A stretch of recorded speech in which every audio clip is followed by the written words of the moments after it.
Frères et sœurs dans le Christ, bonjour et bienvenue à notre rendez-vous de ce jour. Nous sommes aujourd'hui le 20 juin.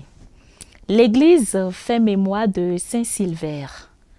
Silvère succéda au pape Agapet l'an 536 à une époque fort difficile où l'Église était troublée par les intrigues et les hérésies.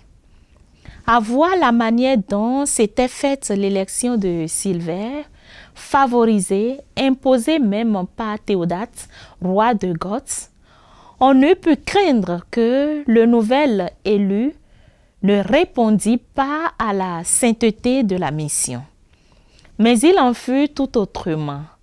Silvère fit éclater tant de vertus, il montra une vigueur si grande pour les intérêts de la religion que ni l'exil, ni la perte des biens, ni les tourments les plus cruels, ni la mort même ne furent capables d'abattre son courage et de lui arracher une décision contraire à son devoir.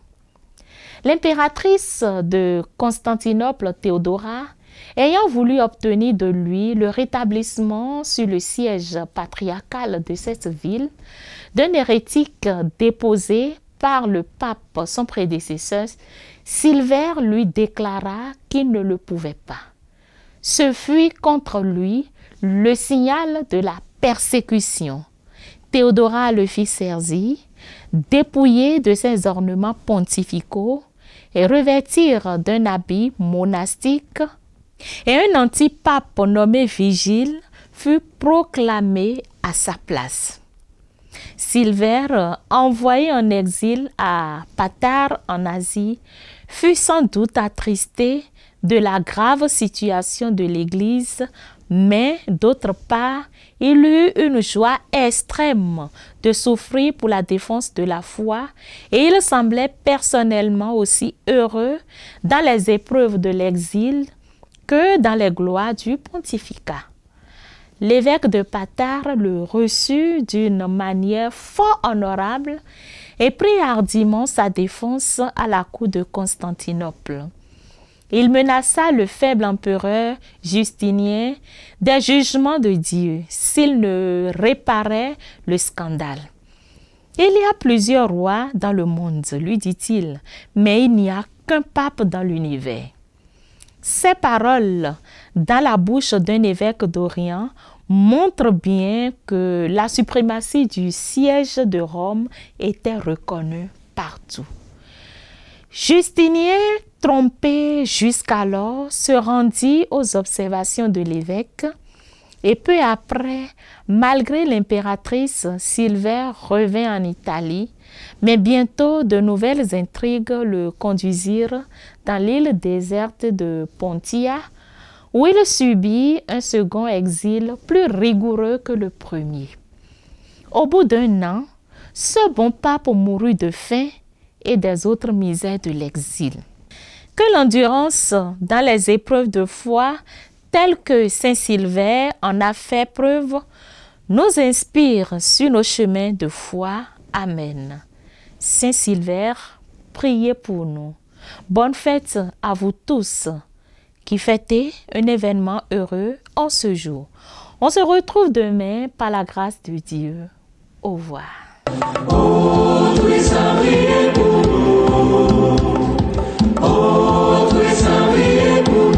Seigneur, prends pitié. Ô Christ, prends pitié.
nos frères les saints, bonjour.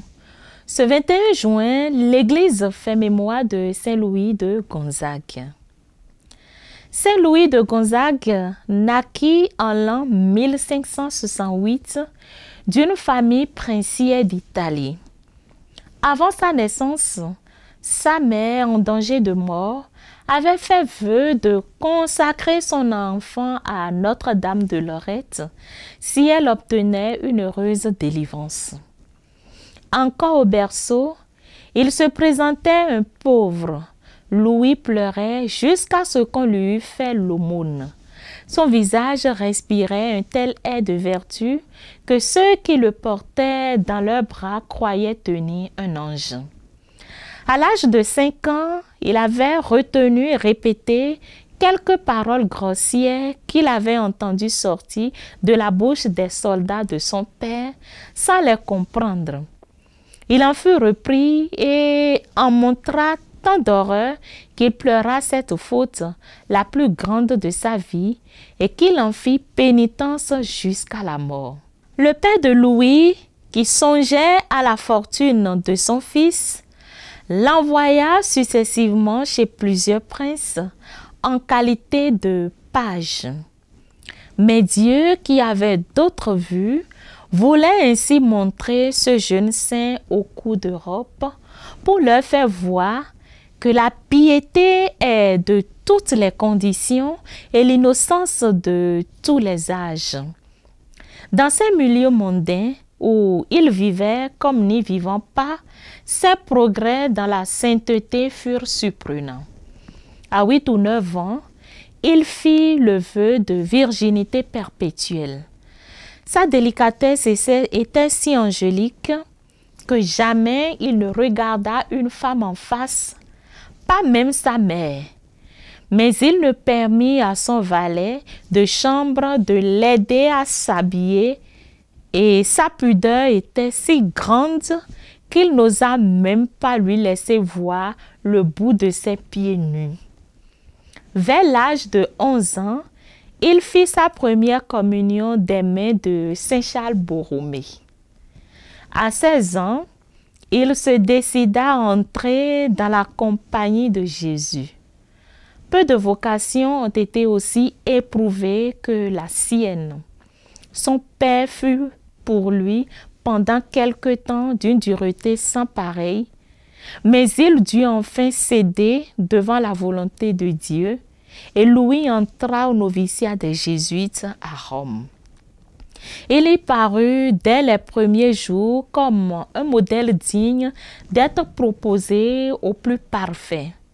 On vit en lui un prodige de mortification, un ange de pureté, une merveille d'amour de Dieu. La seule vue de Louis dissipèrent chez les autres les plus violentes tentations de la chair.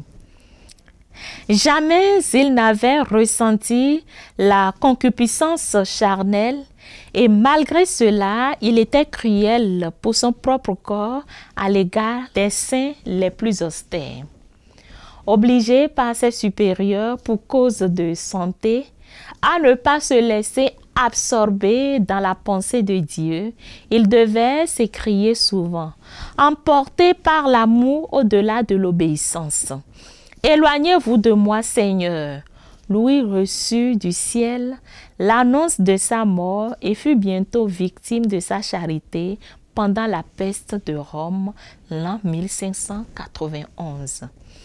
Son premier miracle après sa mort fut la guérison de sa mère, à laquelle il apparut, souriant et resplendissant de gloire. Ce fut le signal d'une dévotion qui fut récompensée par de nombreux prodiges. Accorde-nous, Seigneur, à la prière de Saint Louis de Gonzague, d'imiter son renoncement, sa pratique de pénitence et son admirable pureté de vie. Amen. Saint Louis de Gonzague, priez pour nous. Bonne fête à vous tous qui célébrez un événement heureux en ce jour. On se retrouve demain pour une nouvelle découverte, si Dieu le veut. Au revoir.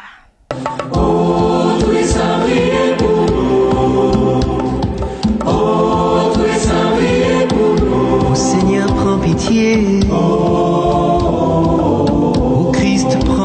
pitié.